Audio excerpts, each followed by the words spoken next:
নমস্কার বন্ধুরা, শুভ সন্ধ্যা। আশা করি সবাই ভালো আছো। আর আরেকটা কথা হলো, আমার প্রচণ্ড শরীর খারাপ, ঠান্ডা লেগেছে। তো কিছু কথা বলবো তোমাদের সাথে, একটু অ্যাডজাস্ট করে নিও, কারণ শরীরটা খারাপ, সেই কারণে। তো আজ আমি আমার কিছু মনের কথা বলার জন্যে তোমাদের মাঝখানে ভিডিওটা করছি। এই কথাগুলো জাস্ট আমারই কথা, কারোর কাছ থেকে নেওয়া কথা না, কোনো কিছু না। আমার বাস্তব অভিজ্ঞতার কথাটা তোমাদের কাছে আমি শেয়ার করছি। আমার শরীরটা এতটাই খারাপ, ভেবেছিলাম কোনো হয়তো ভিডিও করব না আজ, কিন্তু হঠাৎ করে আমার মনে পড়ে গেল আজকে একটা বিশেষ দিন, তাই ভিডিওটা না করে থাকতেও পারলাম না। তো কেউ গায়ে মেখো না, আমার যত ভাই আছে, দাদা আছে, বয়স জ্যেষ্ঠ জেঠু কাকু যারাই আছো, তারা কেউ গায়ে মেখো না। আমি বাস্তব কথাগুলো কিছু কিছু বলবো। আজ হলো বিশ্ব নারী দিবস। অনেক জায়গায় হয়তো এই বিষয়টা নিয়ে পালিত হচ্ছে, নারীদেরকে নিয়ে আজকের দিনটাই পালিত হচ্ছে। কিন্তু একটা দিন পালন করলেই কি সবকিছু হয়ে গেল? যে একটা দিন আমরা বুঝিয়ে দিলাম যে আজ নারী দিবস, মেয়েদের সুরক্ষিত রাখা আমাদের দায়িত্ব, যা খুশি, এটা কি একটা দিনের জন্যই? না, আমাদের প্রত্যেকটা নাগরিকের উচিত এই দিনটা যেন প্রতিদিন হয়, কিন্তু সেটা কিন্তু হচ্ছে না। আমরা বাস্তবে কিন্তু সেটা দেখছি না, আমরা তার বিপরীতটা দেখছি। একটা নারী ফার্স্ট তার নিজের কি পরিচয় আছে। নারীদের জীবনটা তো অন্যের জন্যই, নিজের কিন্তু কোনো পরিচয় একটা নারী কোনো দিনের জন্যই চাই না। প্রথমে থাকে সে কারোর মেয়ে, তারপরে থাকে সে কারোর বউ, ওয়াইফ, তারপরে থাকে কারোর মা। একটা নারীর কিন্তু সঠিক নামে খুব কম সময়ই ডাকে। হয়তো একটা মেয়ে যখন স্কুলে পড়ে তখন তার বন্ধু বান্ধবী যারা থাকে তারা তখন হয়তো নাম ধরে ডাকে, কিন্তু পরবর্তী দিনে এই নামটা এই শোনা যায়টা কিন্তু খুব কম, যে তোমার নামটা কি। বিয়ের পরে বলে অন্যের বউ, একটা সন্তান হওয়ার পরে বলে অন্যের মা, তারপরে বয়স হয়ে গেলে সে ঠাকুমা হয়ে যায়। এই একটা জীবনে কত রূপ।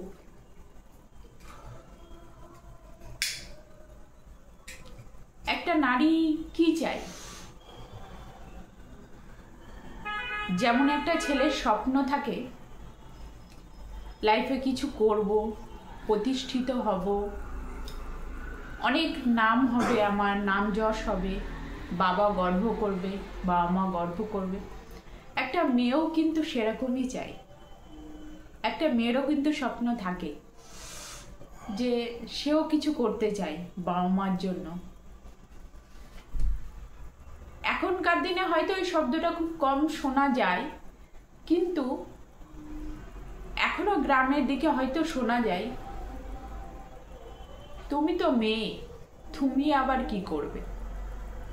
সেই তো বিয়ের পরে অন্যের বাড়িতে গিয়ে তোমাকে রান্না করেই খেতে হবে আর সন্তান মানুষ করতে হবে। এই কথাগুলোই কিন্তু আশেপাশের মানুষ বলে, হয়তো কিছু কিছু পরিবারের মানুষও এই কথাটাই বলে। আর কি দরকার আছে? এই তো নারীর জীবন না। তারপরে একটা মেয়ে সামান্য কিছু যদি কোনো অপরাধ বা ভুল করে থাকে, এই সমাজ অনেক বড় করে দেখে, না তুমি মেয়ে, তুমি ভুল করতেই পারো না। কিন্তু একটা ছেলে যদি কোনো বড় অপরাধ করে, একটা কথা আছে না, সোনার আংটি বাঁকা। সোনার আংটি বাঁকা হলেও সে তো সোনারই। তো ছেলেদেরকে এই চোখেই দেখা হয়। কিন্তু আমার ঠাকুমা এখন একটা কথা বলে, নারী মরে ছাই হয়ে গেলেও তার কলঙ্কটা কিন্তু থেকেই যায়, মুছে না। এটা ছোটবেলা থেকেই শুনে এসেছি কথাটা। তো একটা মেয়ের জীবন কি?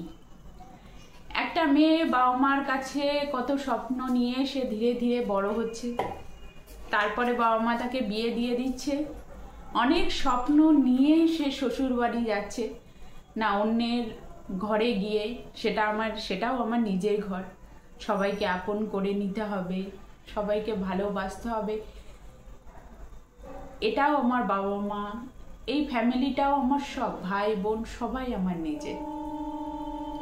কিন্তু প্রতিদানে কি মেয়েটা সেটা পায়? পায় না। শতাংশ খুবই কম। 100%-এর মধ্যে 10% মেয়ে হয়তো পায় সেই সম্মান, সেই ভালোবাসা। বাকি মেয়েরা কিন্তু পায় না। নয়তো এত পরিমাণে মেয়েদেরকে এই যে নানা রকম অত্যাচারের কথা শুনি মেয়েদেরকে নিয়ে, স্বামী মারধর করছে, শ্বশুর বাড়ির লোকেরা মারধর করছে, গায়ে আগুন ধরিয়ে দিচ্ছে, মেরে রাস্তায় বার করে দিচ্ছে। একটা বাবা মা অনেক কষ্ট করে তার সন্তানকে বিয়ে দেয়। যাদের অর্থ আছে তাদের ব্যাপারটা তো আলাদা, কিন্তু যাদের অর্থ নেই, একটা বাবা মা কিন্তু অনেক কষ্ট করে, তাদের চেষ্টা থাকে যে মেয়েকে আমি, তাদেরও তো একটা স্বপ্ন থাকে যে মেয়েকে আমি এমন ঘরে বিয়ে দেব, এমন ভাবে বিয়ে দেব। তো একটা বাবার কিন্তু সারা জীবনে যে পুঁজিটা থাকে সেই মেয়ের বিয়েতে কিন্তু তারা খরচা করে ফেলে। তারপরে যদি সেই বাবা মা শোনে যে আমার মেয়ে সেখানে সুখী নেই, আমার মেয়েকে প্রতিনিয়ত অত্যাচারিত হতে হচ্ছে, তখন সেই বাবা মার কি অবস্থা হয়?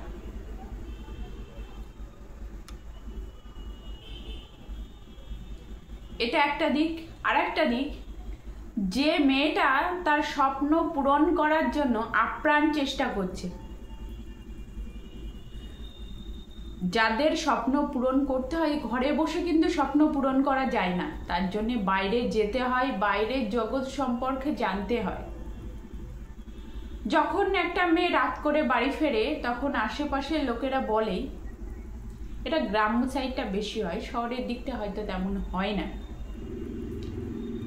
সারাদিন কি কাজ করে এসছে, মেয়ের বাড়ি ফিরতে এত রাত হয়ে গেছে। কিন্তু সেই মানুষগুলো কিন্তু কেউ বুঝতে চায় না যে সেই মেয়েটা আদেও সারাটা দিন না খেয়ে কত কষ্ট করেছে তার ঠিক নেই, হয়তো সারাদিন তার কোনো খাওয়াই হয়নি, সে কিন্তু তার স্বপ্ন পূরণের চেষ্টায় গেছে। আবার সেই মেয়েটা যখন রাত করে বাড়ি ফিরছে, তখন রাস্তাঘাটের ছেলেরা নোংরা ভাষায় তাকে একা পেয়ে নোংরা ভাষায় অপমান করছে। প্লাস আরও তো এখন কমন হয়ে গেছে, চারিদিকে কমন একটা বিষয় ওয়েস্ট বেঙ্গলে হয়ে দাঁড়িয়েছে, ধর্ষণ।